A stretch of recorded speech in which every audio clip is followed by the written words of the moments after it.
ಹಾ ವಿದ್ಯಾರ್ಥಿಗಳೇ, ಇದು ಸಣ್ಣ ಸರಳೀಕರಣ. ಇದು ಇಷ್ಟೇ ಸಣ್ಣದ ಖರೆ ಒಂದು ಸ್ವಲ್ಪ ವಿಚಾರ ಮಾಡ್ಬೇಕು. ಈಗ ಭಾಗಾಕಾರ ಕ್ರಿಯೆ ಮಾಡಬಾರ್ದು. ಮೊದಲು ಯಾವ್ದು ಮಾಡ್ಬೇಕು, ದುಂಡು ಕೌನ್ಸ್ ಮಾಡ್ಕೋಬೇಕು.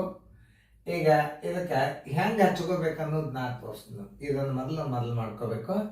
ದಶಮಾಂಶ ಇಲ್ಲ ಅಂತ ತಿಳ್ಕೊಂಡು ಇಡ್ರಿ, 3 ಇಡ್ರಿ. ಇದು 3, ಇದು ದಶಮಾಂಶ ತೆಗೀರಿ, ಇದನ್ನು ದಶಮಾಂಶ ತೆಗೀರಿ. ಏನಾಯ್ತು? 9 ಆಯ್ತು. ಗುಣಾಕಾರ ಮಾಡಿದ್ರೆ ಎಷ್ಟು ಬಂತು? 9 ಬಂತು. ಈ ಸ್ಥಾನ ಎಣಿಸ್ರಿ, 1 2. ಇದು 1 ಹಿಡೀರಿ, ಇದು ನೋಡಿ ಬಿಂದು 0. ಚಿಹ್ನೆ ಏನದ? ಇದು ಭಾಜ್ಯ, ಇದು ಭಾಜಕ, ಬರೋಬರಿ. 0.9 ಭಾಗಿಲೆ 0.09. ಹೆಂಗ್ ಮಾಡ್ಬೇಕು ನೋಡಿ. 0.9 ಭಾಗಿಲೆ ಇದು ಭಾಜ್ಯ, ಇದು ಭಾಜಕ. 0.09.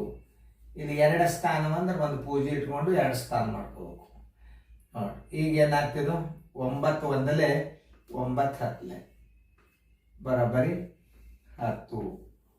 ಉತ್ತರ ಎಷ್ಟು ಬಂತು? 10 ಬಂತು. ಆನ್ಸರ್ ಇಲ್ಲ ನೋಡ್ರಿ, ಡಿ. ಬರೋಬ್ಬರಿ 10. ಉತ್ತರ ಸಂಖ್ಯೆ ಡಿ.